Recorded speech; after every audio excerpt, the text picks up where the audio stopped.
Hello, East Nashville Magnet Middle School parents and families. I am Rachel Autry. I am the Dean of Instruction as well as the School Improvement Team Lead at East Middle. You may have heard my voice on some other tutorial videos and so forth. And this presentation is to provide you information regarding our annual Title I meeting. So normally we would be hosting this meeting in person along with our open house. And obviously being in this virtual setting that we're in, we are going to go through the presentation accordingly. Okay, so let's go ahead and get started. So this is our annual, again, Title I and Family Engagement meeting. I am Rachel Autry, the Dean of Instruction. Mr. Bruce Jackson is our Executive Principal. So why exactly are we here? So the ESSA Act, or Every Student Succeeds Act, requires that each Title I school holds an annual meeting for Title I families. The purpose of these meetings is to inform you about our school's participation in Title I, to explain the requirements of Title I, and to let you know as parents and family members your rights and how to be involved at the school. So what are we going to learn in this presentation? You are going to learn what a Title I school is, what your rights are, what can Title I funds be used for, how does our school use Title I funds, what is the SIP, or the School Improvement Plan, and what are our school-wide programs, how is family and parent engagement funded. So hold tight. This is going to be so exciting to teach and learn all about Title I. So additionally, you are also going to learn about the Parent and Family Engagement Policy, the School Parent Compact, what curriculum we're using at our school, the tests that your child will be taking, and again, how can you be involved as a parent of a child at East Middle. And then, of course, who can you contact for help, because that's important. So what is a Title I school? So Title I was passed back in 1965 under the Elementary and Secondary Education Act. It is the largest federal assistance program for our nation's schools. So Title I schools receive extra funding, that is what we call Title I dollars, from the federal government. These dollars that we receive are used to identify students with academic difficulties, provide assistance to those students. It helps with purchasing additional staff, materials, supplies, programs, trainings, events, and to help keep parents and families engaged. So what are your rights as a family? So the families and parents of Title I students have a right by law to be involved in decisions made at both the school and district level, be provided with information on your child's level of achievement on tests in reading and language arts, writing, math, and science. You have the right to request and receive information on the qualifications of your child's teacher, as well as paraprofessionals who are working with your child. And you may contact Mr. Jackson if you are interested in learning more about that. Your rights also include requesting opportunities for meetings to help with participation in decisions made around your child's education. And the school is required to respond to any suggestions as soon as practicably possible. So what can Title I funds be used for? In general, Title I funds may be used for smaller class sizes, additional teachers and paraprofessionals, additional trainings for the school staff, extra time for instruction, parent and family engagement activities, and then a variety of supplemental teaching materials, equipment, and technology. So in 2020-2021, our school at East was allotted approximately $245,000 in Title I funding. We developed a school-wide program which means we plan to spend our funds for every student in the school building on some of the following items. So we opted to use that money to provide an exceptional ed teacher, a paraprofessional, and a data coach as far as staffing is concerned.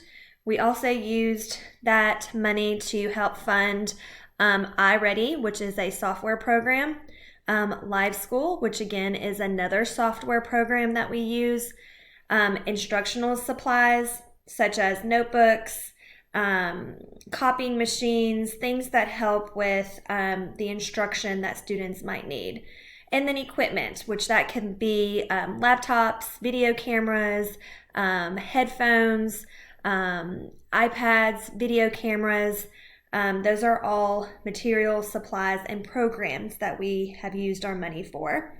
And then for professional development, being that we are in our second year of the IB accreditation, some of our professional development money was spent towards the training of our teachers in being the International Baccalaureate accreditation and training that is needed for that. So what exactly is the SIP? So the SIP is the School Improvement Plan. It includes the identification of the school planning team and how they will be engaged in the planning process.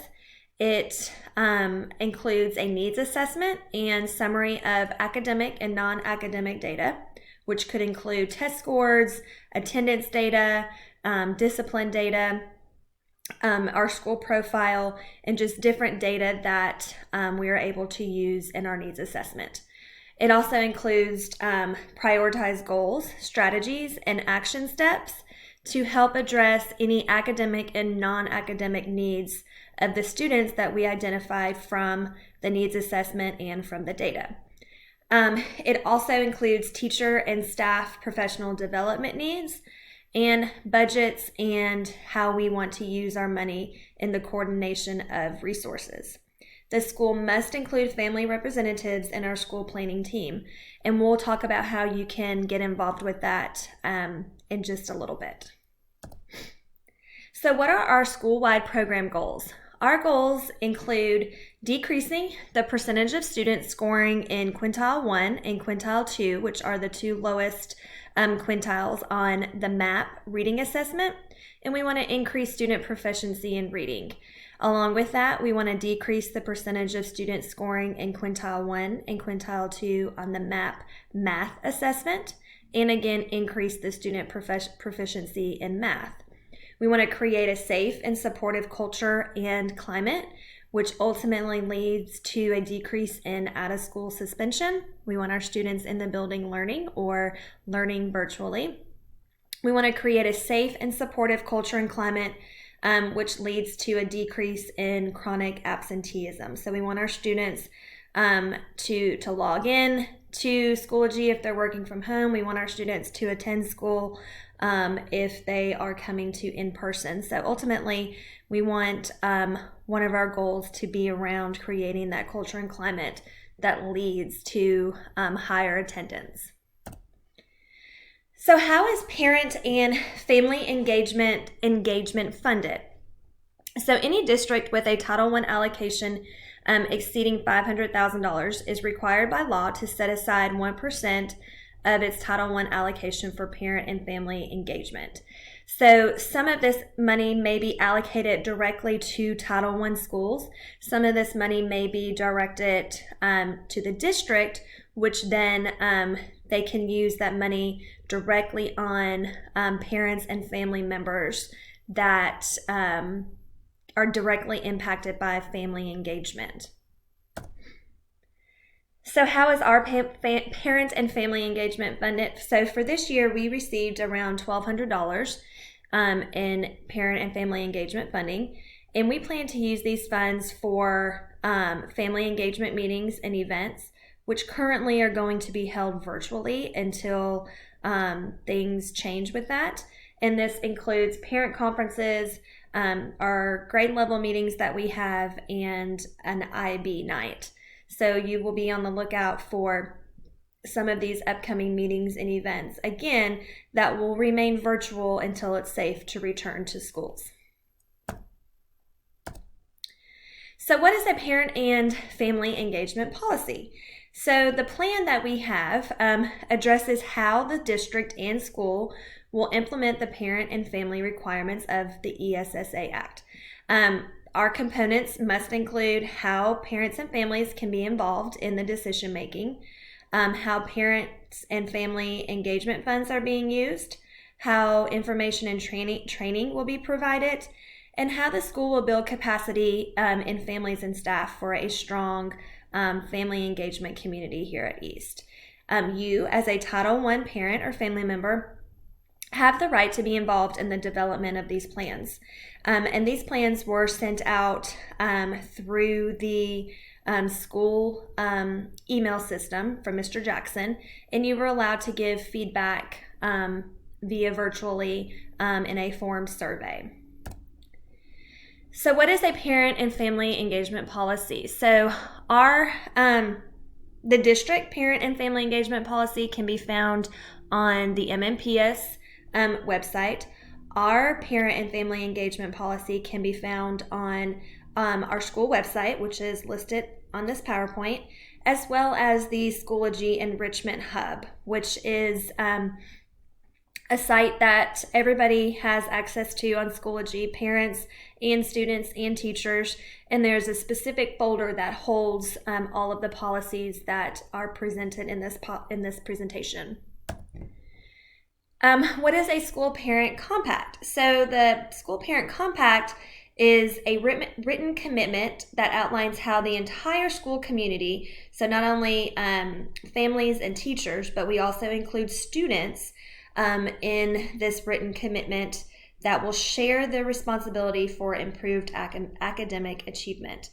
And again, our compact includes how the school will provide high quality curriculum and instruction, how we have our parent-teacher conferences, annual reports on your child's progress, provides parents reasonable access to staff, provides the information needed for opportunities to volunteer at our school, and to ensure the two-way communication between family members and staff.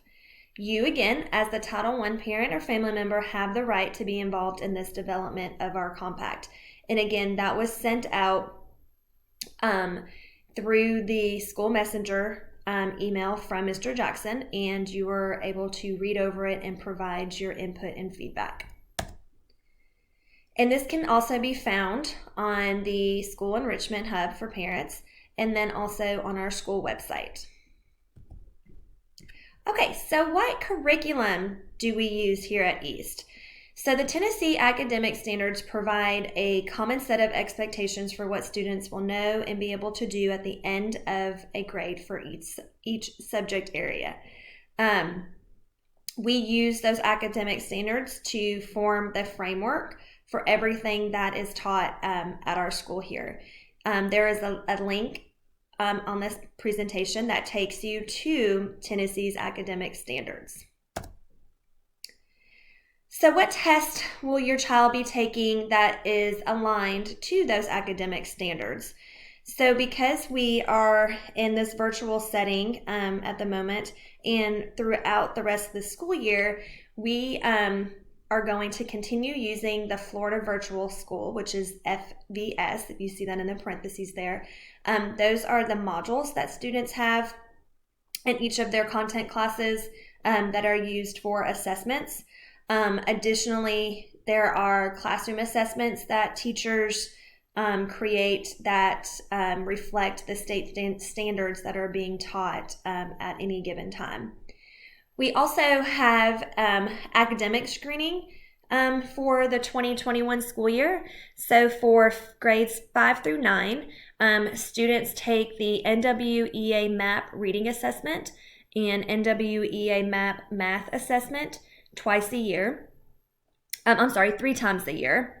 And then we use those scores to administer additional screening. So students may, in addition to the MAP assessment, the next layer they may have to take the a literacy assessment in Language Live, and then the math diagnostic test in iReady. And both of those programs are loaded into the student's Clever portal and are being communicated through the student's personal learning time, or PLT, course within Schoology. Additionally, students will take the TCAP/TN Ready assessment. The window for that currently is April 12th through May the 6th, and that is the assessment that students take that shows us how well their achievement and growth is within the areas of ELA, math, science, and social studies based around the state standards. And you can click the link provided on this presentation, and it will give you more information about the test calendar and the assessments that students take throughout the year. Okay, so how can you be involved as a parent or family member? So we need you. Research has proven that family engagement in education has more impact on student achievement than any other factor. So if you would like to get involved with the school improvement plan, please email myself. My email address is on this PowerPoint. To get involved with the parent and family engagement policy, as well as the school parent compact, please do not hesitate to reach out to me, rachel.autry@mmps.org.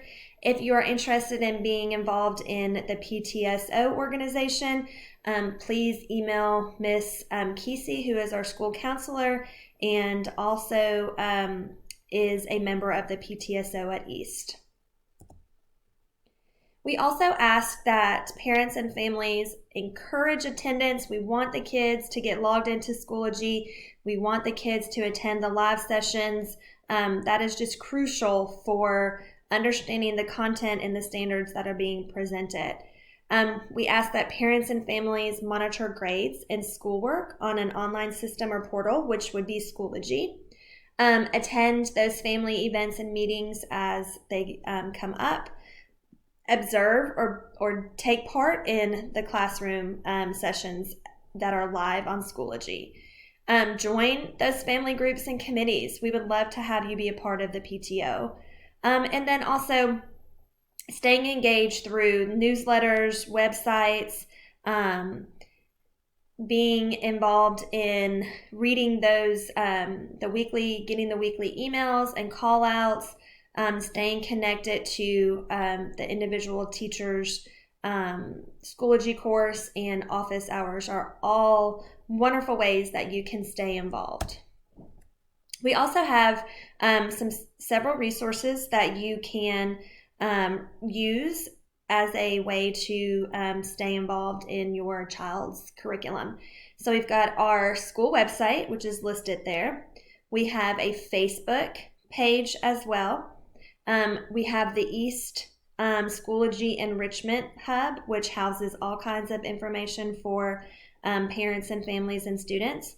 And then we also have a YouTube channel. So I highly encourage you to check out all of these different resources that we have put together to help you stay engaged and involved. Okay, so in accordance with the Tennessee's accountability system, the Tennessee Department of Ed determines designations for all public schools. Our current designation at East Nashville Middle School is the status of ATSI, which is Approaching Targeted Support and Intervention in the areas that students may have scored below the low-performing subgroups, 2 or more low-performing subgroups in ELA and reading.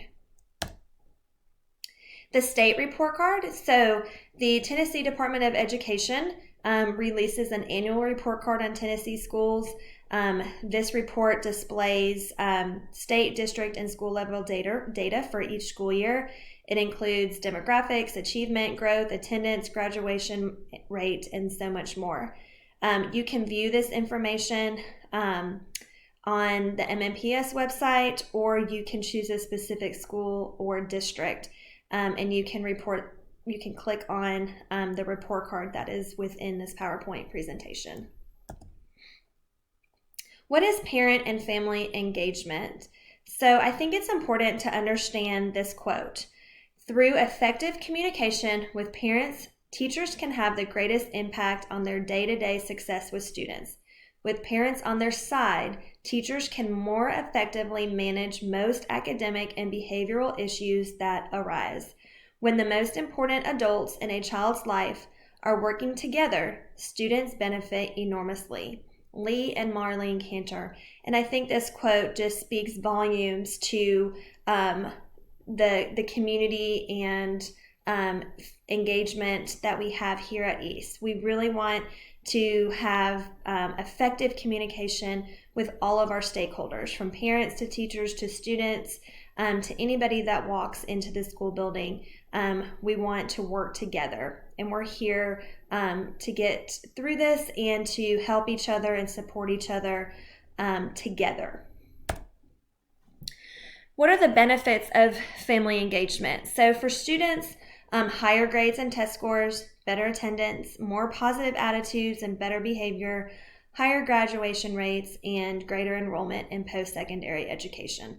So I think that speaks clearly that we really need you guys involved in taking a positive role in your child's education. For parents and families, we want to have positive family engagement to build more confidence and trust in our school, to increase confidence with your parenting skills, create a home environment that encourages learning, and then encourages families to form stronger relationships with teachers and other families. For schools and for teachers, we want improved teacher and staff morale. We want higher ratings of schools and teachers by families, more support from families, higher student achievement, and increased and improved relationships with the community. So who can you contact for help? Our front office phone number is 615-262-6670. You may also reach Mr. Jackson, who is the executive principal, at the school phone number or through his email address. You may also contact the school counselor, Ms. Kesey, and her information is listed on this site as well. And then you may also visit our staff directory at our website, which is listed there, www.eastnashvillemagnetmiddleschool.com. Again, we want to say thank you for the support, for listening to this presentation, and we are so excited to have your student with us at East, and we look forward to continuing a positive relationship with everybody at East. If you could please take a minute and click the virtual attendance link that says click here, virtual attendance, and complete the form. There's two things that we are asking you to type in. That would be great and would be very helpful for us for our documentation purposes. And again, we just want to say thank you.